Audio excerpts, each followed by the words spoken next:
Hello, everybody. Welcome to Take the Black Live, the only show on the internet where we talk about things that matter like space lasers, dragons, Star Wars, Lord of the Rings, Game of Thrones, and such things as this. I am Dan Selke, the editor of winterscoming.net, and we are here with Mia Johnson, editor of dorksideoftheforce.com, and here with a special guest, Chelsea Zukowski. Chelsea, what brings you to our fine podcast this noon?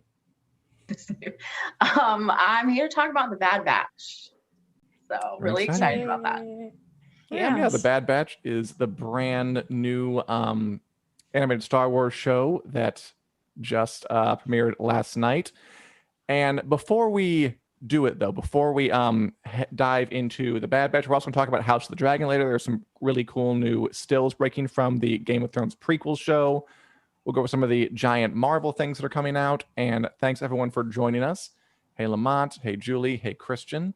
We will be talking about all of it. But first, before we get going, let's have a brief word from our beloved sponsor. You're in a wood. It's dark, overgrown, and crowded with angry brambles and thorns that bite and pierce. If only you had a weapon to cut through the oppressive thicket and let the forest breathe again. And now you do, with the ManScaped Lawnmower 4.0, the best in men's below-the-waist grooming. Trusted by millions of men worldwide, ManScaped offers precision-engineered tools for your sensitive grooming needs. If you're interested in joining the Brotherhood of the Forest Clearing, we have an exclusive offer, 20% off, plus free shipping with the code FANSIDED20 at manscaped.com. And the mighty lawnmower isn't the only thing ManScaped has to offer. There's also ManScaped deodorant to keep the sacred forest fragrant, and also ManScaped toner to make sure it's never not toned. Get 20% off and free shipping with the code FANSIDED20 at manscaped.com. That's 20% off with free shipping at manscaped.com and use code FANSIDED20. All right, wasn't that fun? Okay, Mia, you are Dork Side of the Force editor, so you're the Star Wars expert here. So yeah, you're the expert. Chelsea, you are a giant Star Wars fan as well. And I am kind of a Star Wars newbie, so I'm going to turn over to Mia. Go away. Let's talk about the Bad Batch. Hey, awesome. I got distracted because I saw something moving. It's like a tiny little spider. It won't harm me. But if I freak out, you know what's going on. Where? No, on my wall.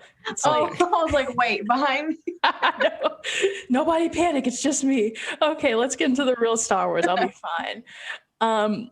So yeah, I was going to just ask Chelsea right out the gate, because this is the animated world and some people are into it and some people, are a little more disconnected.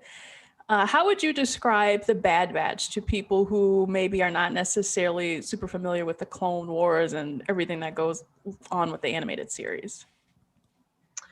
I would say that obviously it is animated, but it has such heart, and it has the excitement and the complexity of, I guess, your typical Star Wars movie, or even the Mandalorian. So, and I'm actually fairly new to, I guess, binging all of the animated shows. So I've only done that in the last couple of years. So I did not watch them as they came out and everything, but they're just wonderful. And the Bad Batch just it connects both of them in so many ways. I think a lot of people talk about how both the Clone Wars and Rebels, they kind of start out as more light, and they're just fun, and it's definitely oh, this is a kid's show, things like that, and still entertaining. But and then as you get into both of those series, they get a little darker, they're complex, you're oh wow, this is heartbreaking, but also just so many feelings. And I feel the Bad Batch does not play around. As soon as it starts, you're oh my goodness, this is not just your kids Star Wars show. Yeah. And I'm I find that, kind of whole kids show thing, it's a little funny. I mean, we're here 3 adults talking about this show right now. So I think it speaks to I've always felt like these shows have like different layers, and I'm still getting used to them as well. But to me, it feels like there is something for children, which is, I mean, at its base, what Star Wars has always been. But then these also have this avenue to provide, like you were talking about, these sort of emotional moments, the emotional depth that you might not get when it comes to the series. Like just me watching the Clone Wars season 7, which I guess is not a huge spoiler, like the transition from Anakin to Vader. It was so much more bittersweet because it was like you were watching that whole progression of him, be friends with Obi-Wan and loving Padme and Ahsoka and all that.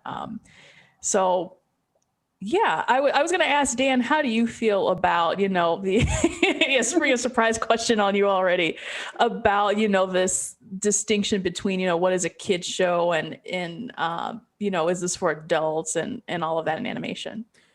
I think there are definitely, shows that are made with kids in mind that can be enjoyed for all ages. Like for me, the thing I always think about is like Miyazaki movies, like Spirited Away or My Neighbor Totoro. Like designed, yes, kind of for kids, but they tap into something kind of universal. I think you can really enjoy for everybody. And I think Star Wars does that. My problem with Star Wars isn't so much that it's like not hitting the universal button so much as that I feel sometimes a little marketed to, depending on the movie or show I'm watching. Like we're talking about kid stuff. I watched the premiere of The Bad Batch, and I'd never seen it. I'd never seen Clone Wars. I was catching up with these characters, and it seemed kind of entertaining. That little like kid insert character, like the youngin on the Camino Clone Factory, felt a little sidekick Moppet. Let's have like a child self-insert here to kind of balance out the gruffness of the rest of them. Probably my least favorite part of the premiere, but I do think at its best, Star Wars has the capability to hit that sort of, truly for all ages thing, which is hard because sometimes like for all ages means like, aiming at 13-year-olds with a couple of like jokes for the parents in the crowd. Yeah. But at its best, it can be enjoyed by everybody.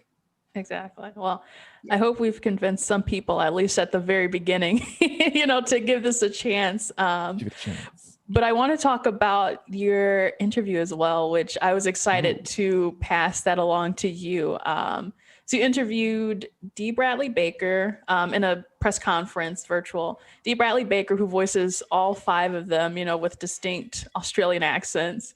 He was quite good. As well as I believe it's Brad Raoult. I think that's how you pronounce his name, and Jennifer Corbett. So what were some of your highlights from that interview? Because it sounded really awesome. Oh, it was short, but like really sweet. So I think one of the things that stood out to me was Brad Raoult talking about comparisons to Rogue One. Someone in the news conference asked him about that, about how like, after watching the first 2 episodes, like it was it had that kind of like emotional depth, and you have this like reluctant like ragtag soldiers and things like that, and it's not really focused on these kind of grand characters like the Jedi and the Sith. Like you're really like honing in on the like the actual like fighters of this war, or like one war to the next, I guess. So that was a really good comparison. And then of course, D. Bradley Baker, just talking about the like coming back and voicing clone troopers again, and the big differences between voicing some of the other clone troopers from the Clone Wars, as opposed to like the Bad Batch. He talked about how there's like a tighter like differentiation between their voices and kind of their tics when they talk. And I think both Brad and then Jennifer Corbett were talking about watching and listening to D. Bradley Baker voice them, and they're like, it was insane, like it's just like magic. Like he just like seamlessly like pivots. You know, he doesn't. He basically has a conversation with himself as 5 different characters. So, which was I can only imagine what that looks like.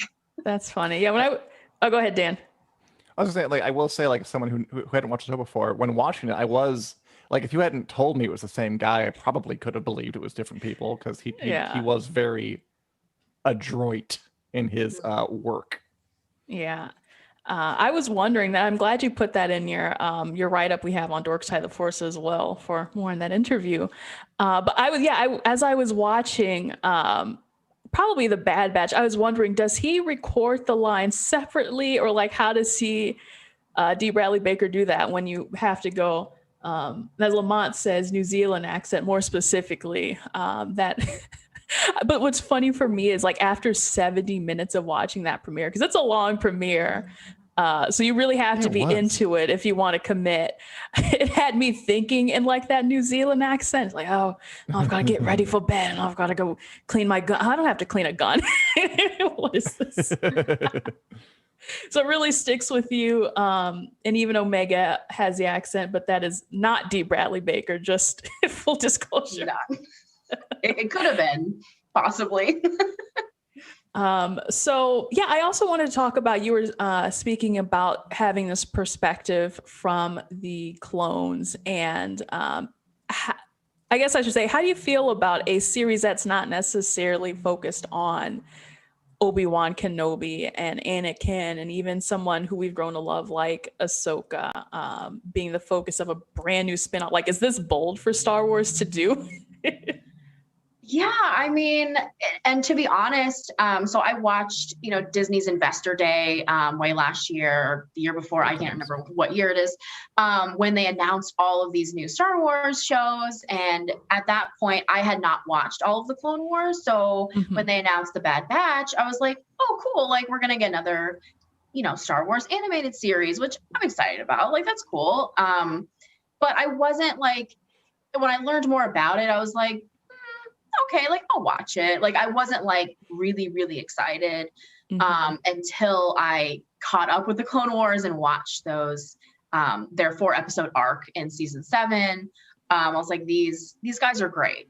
And I definitely think it's, I don't know, I would say like bold for Star Wars to do. I definitely think that it's really catering to a specific like audience within the Star Wars audience. So, my dad is not going to watch this. Like, he is definitely the old school, he saw Star Wars in 1977, type of guy. He watched Mandalorian, he liked it, but he's not as like in depth to like the animated shows and stuff like that. So I pretty much tell him what happens. I was like, so this happened here and this happened here. But there is a big audience for the Star Wars animated series. And since I've like binged all of them now, and like that audience and that community is just so fun, because you just meet all these characters that some are Jedi, or Sith, but some of them, like Captain Rex. I'm like, Captain Rex is awesome. The troopers are awesome. And I think that once you really see them, and especially with the Bad Batch that's focused on them, like, you really, really fall in love with them. They're just fun characters, even though they can't, wield the Force. So yeah, I appreciate the way that they are expanding this universe. And that can be a whole nother conversation about like the legends and, how they could retcon some stuff and how some stuff is just completely abandoned. But I guess, me appreciating when I like have not read any Legends books, it is kind of nice to see, at least on screen, this different perspective, I guess. And you really do, in a way, maybe have to be a little bit more of a hardcore fan outside of just the Skywalker saga to say, I kind of do care about what's going on with the clones, and I kind of do care about, the other Jedi, like Caleb and his story. What happens? How did they escape Order 66? So I think I have an appreciation for it. It's taken me a minute to ease into it and kind of be like, even like now I really love Ahsoka. I loved her arc, and kind of I'm excited to see what happens in Rebels as well, because I have not gotten to that. Please excuse me. But I wanted to bring Dan into this again, because we have had talks about the expansion of Star Wars and how viable it is and how even necessary it is. And I don't mean to sum up Dan's, feelings, but in a nutshell, Chelsea, he has kind of been, he has been less, receptive to this expansion of we've got 10 Star Wars series, Ahsoka, New Republic, all of these things, and a little more apprehensive about, is this too much? So I might pivot. Who should I ask first? Well, anyone can speak up, because I want to know, how are you feeling about animation in all of this? Is animation kind of part of this hindrance of this expanding Star Wars universe? Or do you think it fits into its own nook and it's not like, this is too much, this is just the perfect amount of show? I don't mind the idea of doing an animated show at all. I think that's, again, my problems with the entire notion of a shared expanding universe from the get-go, really any, I don't blame Disney for wanting to do it with Star Wars. Of course they're going to want to copy Marvel. I kind of like the idea. Yesterday we had a WiC Club discussion about all the new Game of Thrones shows, and I'm all for diversity. If you're going to go here and you're going to try and make this shared universe happen, at least give us variety. Give us a Mandalorian kind of wandering samurai action show, give us an animated show, give us a straight drama, give us a comedy, etc. and so forth. So if you're gonna do it, which I'm not sure you should, but if you're going to, then I'm all for diversifying.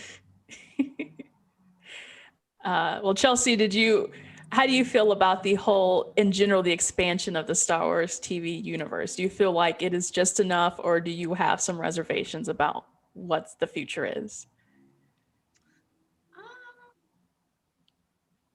It's hard to say. I'm one of those fans where if I become a fan of something, I'm going to consume everything. I want to consume as much as possible.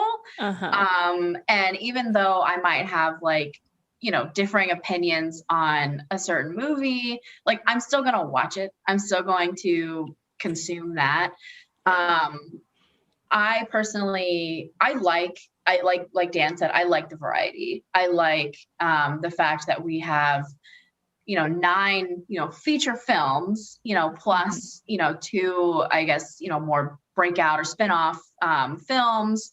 And there's more films to come, and there's animated series to come. There's live action series to come.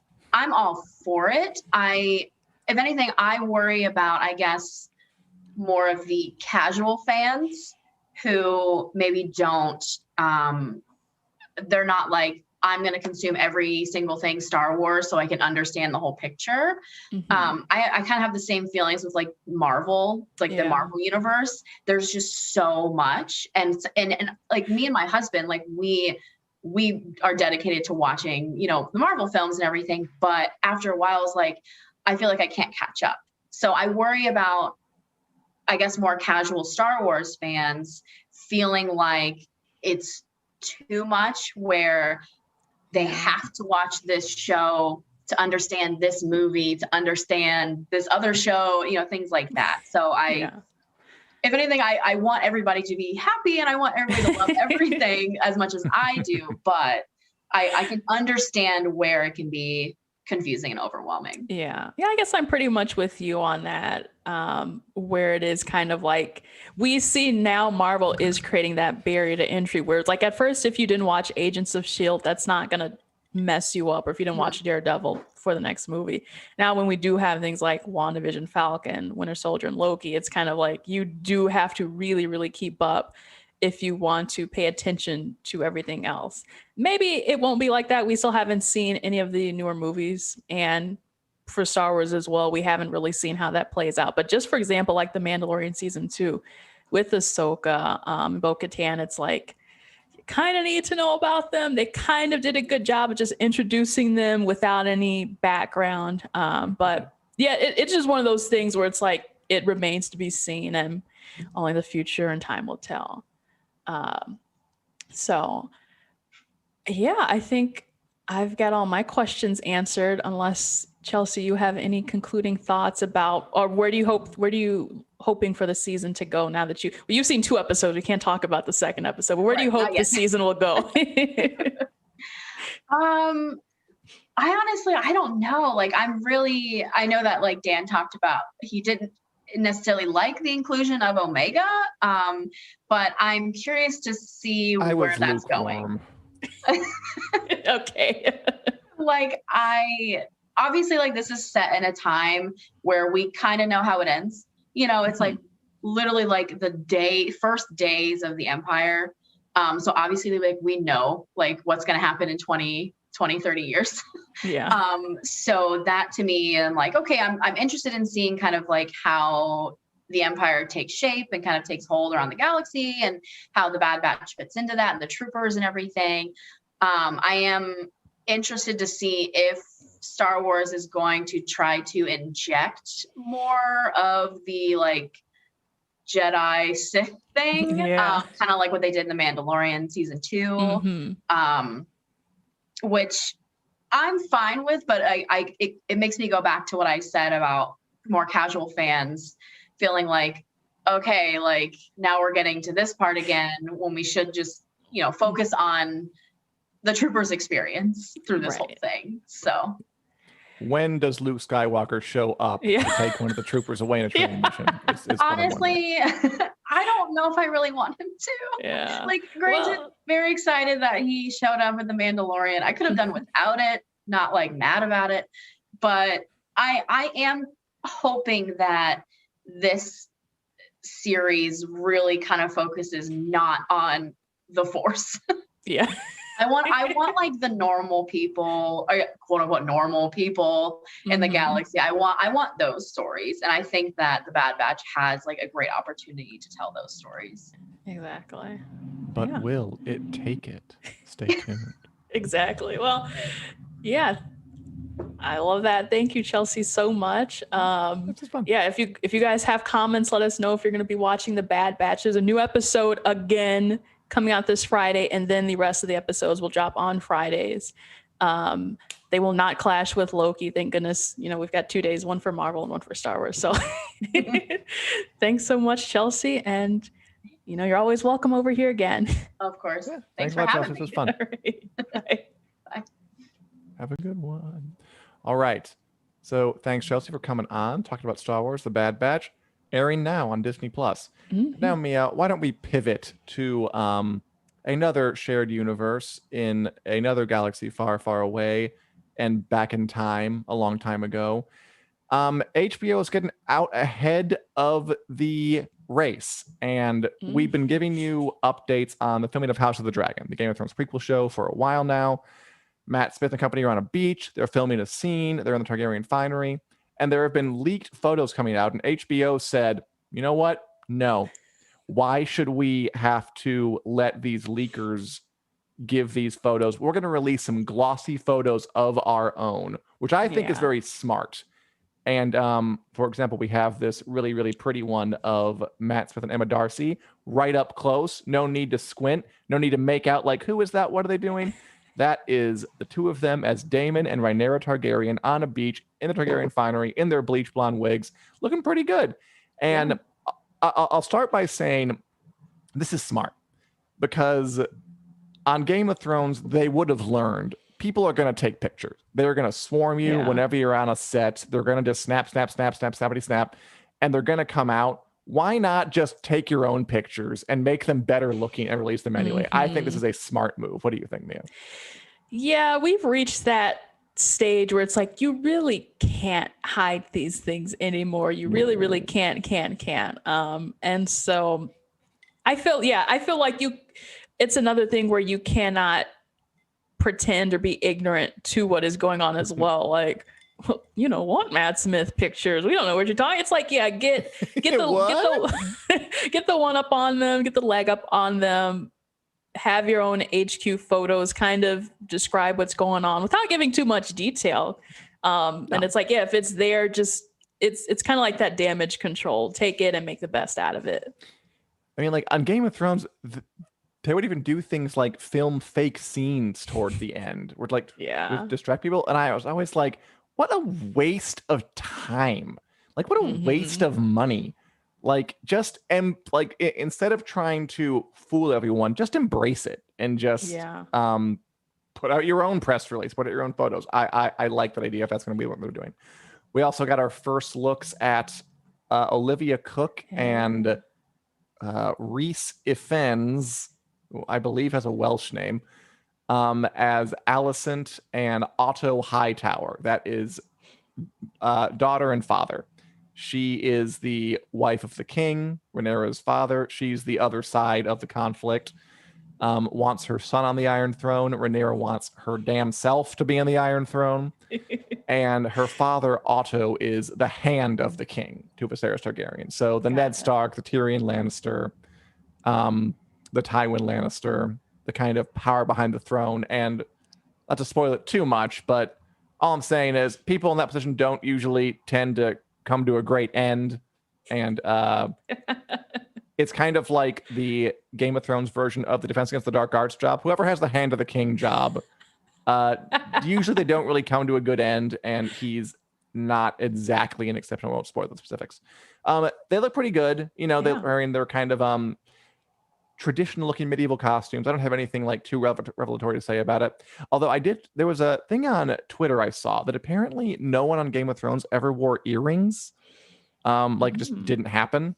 And both her and Rhaenyra and Baratheon are wearing earrings. So either they're changing up the fashion, or maybe earrings were just in fashion this time in Westeros history, and they weren't when we got to Game of Thrones. That's possible too.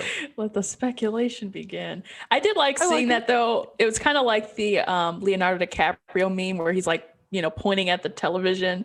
So I saw the caption. I was like, oh, those are the characters you've been telling me about. Those are the people, the Hightower. So it's nice to see them putting a face to a name. And I mean, I'm sure just for anyone who's familiar with the books, it's like they're actually putting a face to the name. So these are exciting times.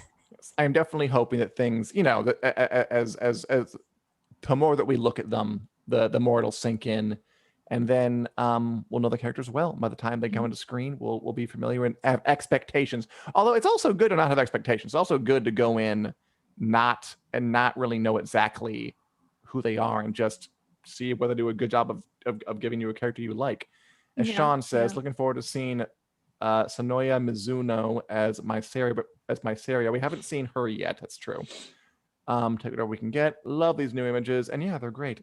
I just want to bring up this last one was particularly interesting for a couple of reasons. This is Steve Toussiant, I do not know if I'm saying these names right, as Corlys Velaryon, and this is interesting for a couple of reasons. A cool picture. I like. Again, he's not Targaryen, but he is from that part of the world. He's from old Valyria, like the Targaryen, so that's why he has the not Targaryen, but he still has the the bleached hair, the white blonde hair that is just the tradition of I guess Valyrians, ancient Valyrians. And so their house, he's a very important character. He's kind of the lord. He joins Rhaenyra. He's on Team Rhaenyra. He has a giant fleet. He's also the older version of the character who the Seven Voyages show is going to be about. If they end up making that. We talked about yesterday in WiC Club. And the other interesting thing about it is, so in the books, he does have the white hair. They don't mention his race explicitly, although given like the fantasy default and the whole English setting, he's probably a white guy in the books, and they've chosen to cast characters of color to play him and his families. He also has sons and daughters, and we know there's one of actors of color who are in those roles, and like other actors of color, like with the hair, which is like the dead giveaway, right? Like that's how you know. And I haven't seen much like any nasty discourse about it. I do worry maybe like I suppose this is like an official thing, because I think back to like when they announced oh no, I'm blanking on his name, as Finn in The Force Awakens. Oh, John Boyega, yeah. Oh, thank you. Okay. There is some blowback, and I wonder if you had any takes on this. Like, what do you think of casting people of color in roles where, like, you know, his race is not important at all in the book. Like, it's not mentioned. He's probably a white guy just because it's assumed, but it's not mentioned. It's not important. And they're cast a person of color here to, you know, bring some diversity into the show. What do you think of that, Mia? Yeah, I'm all for it in this instance. And this is an interesting data to bring this up, because there's also been the announcement of, you know, with the new Superman movie, and they're going to have a Black Kal-El. And I've heard some interesting backlash against that, but not for reasons that you would think. And so I was like using that to kind of as a background with this. So with the Kal-El, people were a little upset with DC, because DC does have other Black characters who have a Black experience and, you know, are just Black. And I believe it's Calvin something. Sounds like Kal-El, but his name is Calvin. And he, you know, is a DC hero who I don't know much about him, but, you know, it is what it is. It's kind of like Spider-Man, where you have Peter Parker, but you also have Miles Morales, who is Black and Latino. So with this, since the character doesn't really have any background and there are no real alternatives to, you know, a Black experience in Game of Thrones, there's not much you can do but just say, hey, you know, we are just going to make this character a person of color, because otherwise the story would not have called for it. Yeah, anyway. So like, I'm in favor of this. I don't see it taking away from anything really at all, except for I still find the hair a little weird, but I mean, it's fantasy, so I'll have to give into that. I find the hair a little weird too. I won't lie. There's something about it looks almost like a little more fantasy. I mean, but I'm used to seeing it on like Daenerys. I didn't really question that. But yeah, I'm glad you said it, because it does look a little.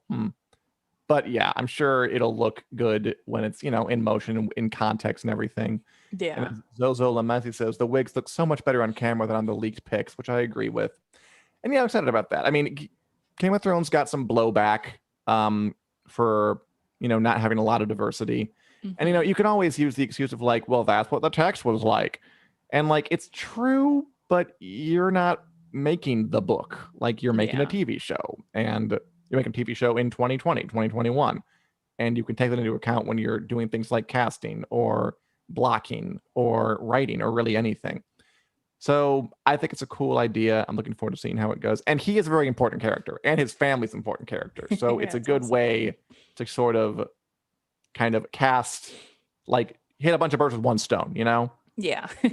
Like, they're also casting, I believe, an Asian actress as Mysaria, who's an important character. And again, it's smart, because this book is like, again, it's not like a novel. It's a sort of fake history with generalized descriptions. So there's a lot of room for this kind of thing to come in and just sort of, you know, change a little, like tweak a little something here or there, or just use the space where there is no solid information and just fill in the detail. Exactly. And make it all work. I think it shall. We also had one other picture I wanted to see. This is one of the not official ones. This was just on the set, but I wanted to show it because it's Targaryen kids. It's little kids with bleach blonde hair. A bunch of little Draco Malfoys walking around, basically, is what some of the Redditors were saying.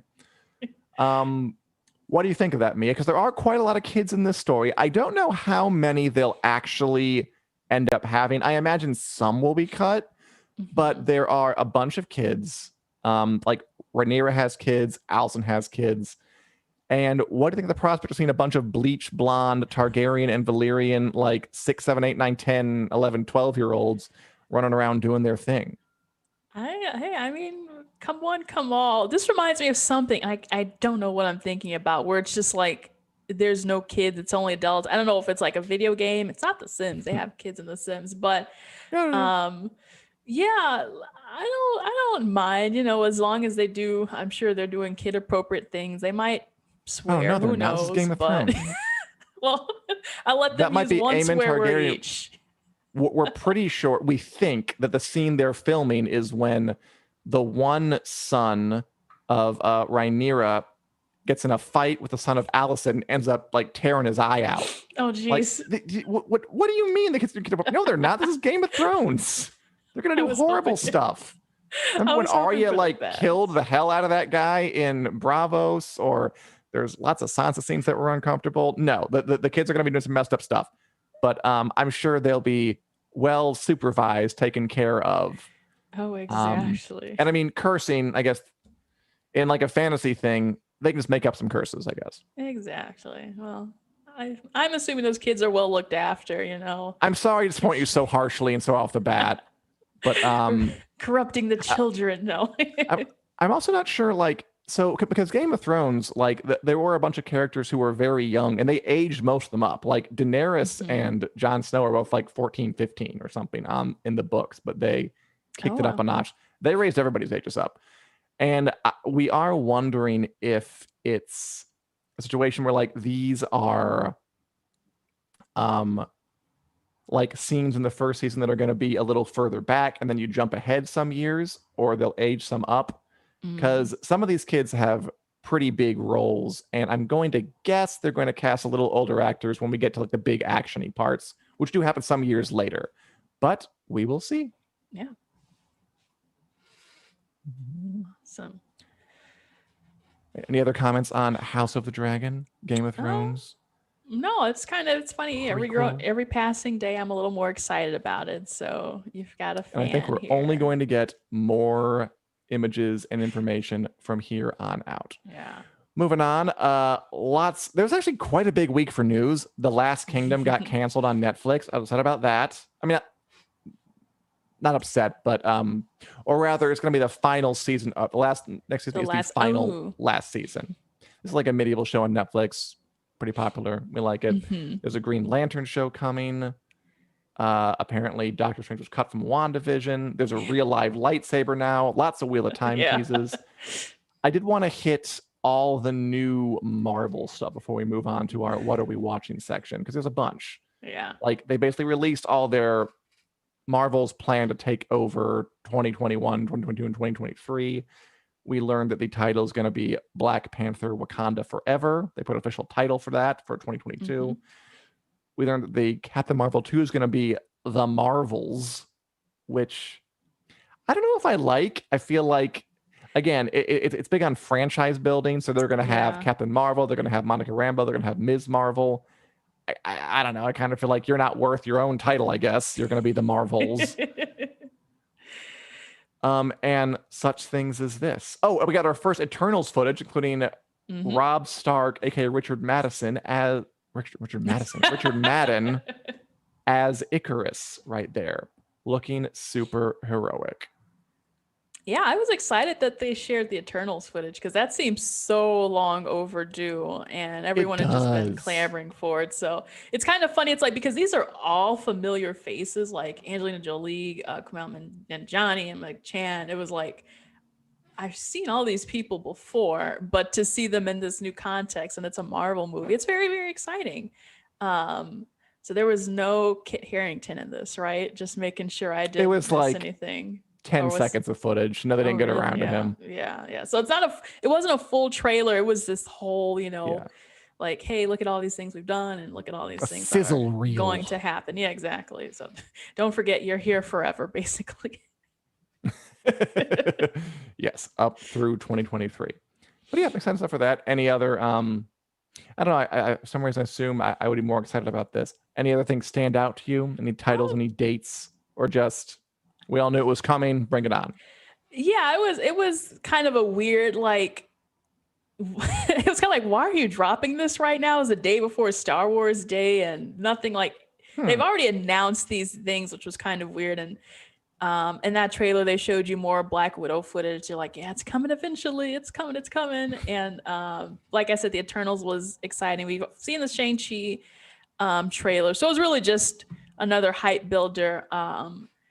But yeah, I mean, I'm just excited overall. So there's not much more I can say besides that. And but the Spider-Man thing was pretty interesting, because I had mentioned to you yesterday about this whole Andrew Garfield interview with Josh Horowitz, I believe. And he basically asked him, like, hey, everyone thinks that, you're going to be in the new Spider-Man movie. It's called, it's not Far From Home, but it's the other home movie, No Way Home, I believe. And some people are thinking it's just going to be this multiverse movie where you've got Tobey Maguire, and they've already said Doc Ock is going to be in it, and Electro, and there's all these rumors and stuff. And they're like, "Are you in this?" And Andrew Garfield was like, "No, literally no one has called me. No one is saying that, you know, I'm going to be." Yeah. Yeah, and everyone is like, "Oh, He's sure." lying. Yeah. Sure. So I don't know how to feel about that. I want to take his word on it. I don't. But yeah, everyone is like, that's why he's an actor, because he's putting on such a great act. And we know all 3 Spider-Men are going to be in this movie. So that's still my hope. That's still my dream. I don't think he should have talked about it at length as long as he did. But it is definitely my dream to have like all 3 Spider-Men in the same movie.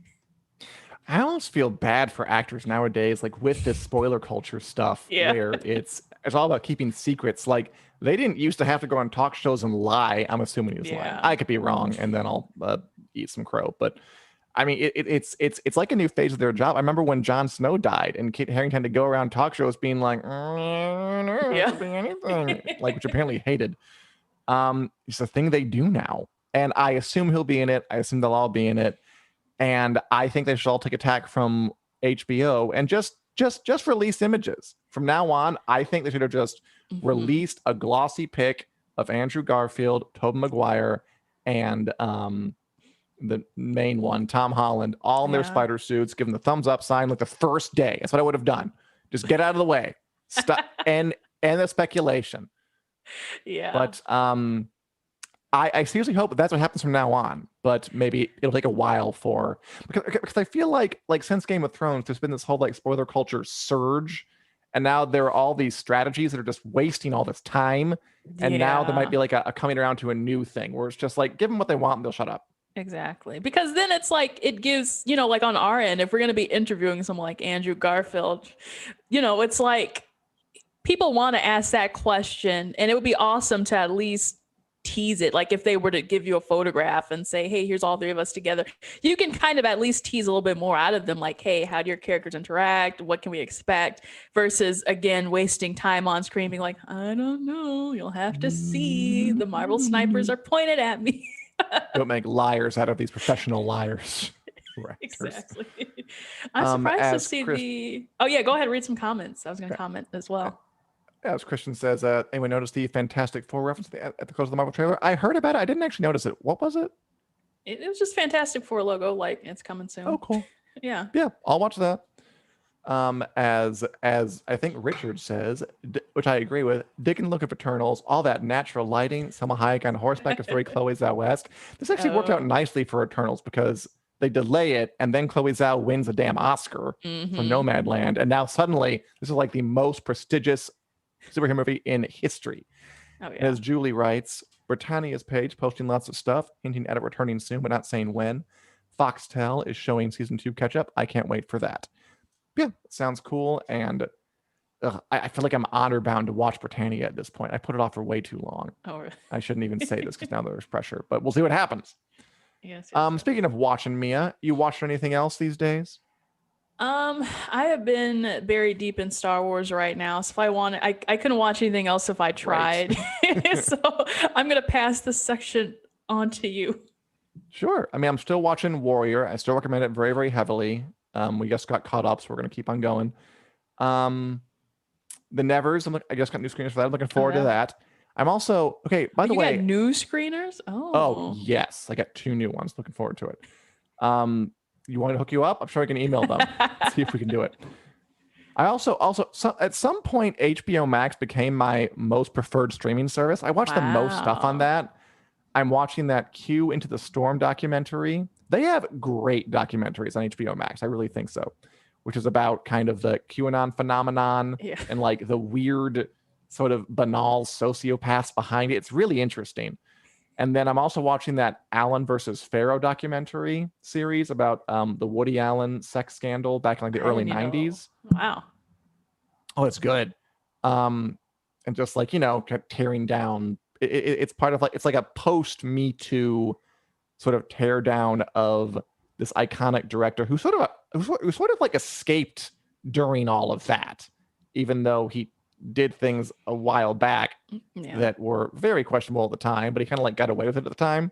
This is like the reckoning coming back around. It's interesting, engrossing, disturbing stuff, but I'm enjoying both of them a lot. And Warrior, and it's all HBO Max. I enjoy HBO Max a lot.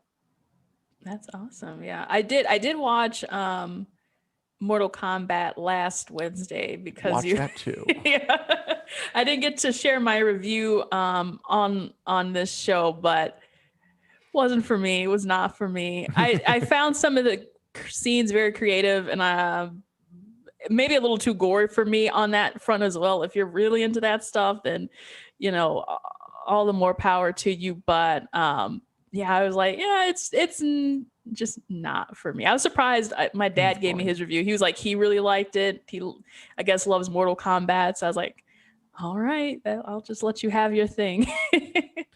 I went back and watched like the opening to the 95 movie because I am old.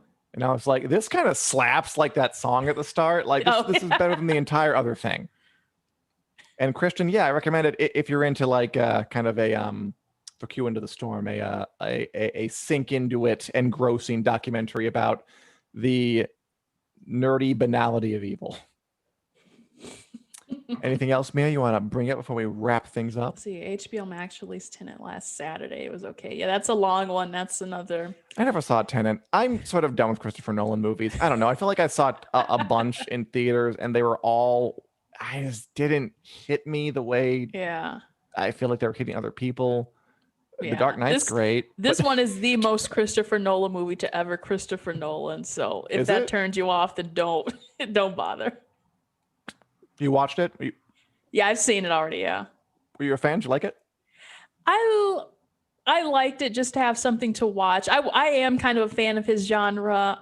This one, but I do think this one he was like him. It's just I don't know. This one he was just a little bit too into himself, and it really just kind of pulled down the whole house of cards. So it's a toss up. I might check it out. Maybe not. Probably not. Anyway, thanks for watching, everybody. We are here every Wednesday at 4 p.m. Central Standard Time on the Winter is Coming Facebook page and the Winter is Coming YouTube channel. We are also available in podcast form on iTunes, Google Play, wherever podcasts are available. To listen on your commute, those are happening again, some parts of the country. Your workout, those are happening again, some parts of the country. And if you have a spare moment, you also give us a star rating of as many stars as you can, if you'd like. If not, you don't have to, but you should, and you can, and hopefully you will if you feel so inclined. And again, every Wednesday, 4 p.m., live to join the discussion. Thanks, bon voyage, and have a lovely day /evening, depending on where you are in the world. Bye. Bye.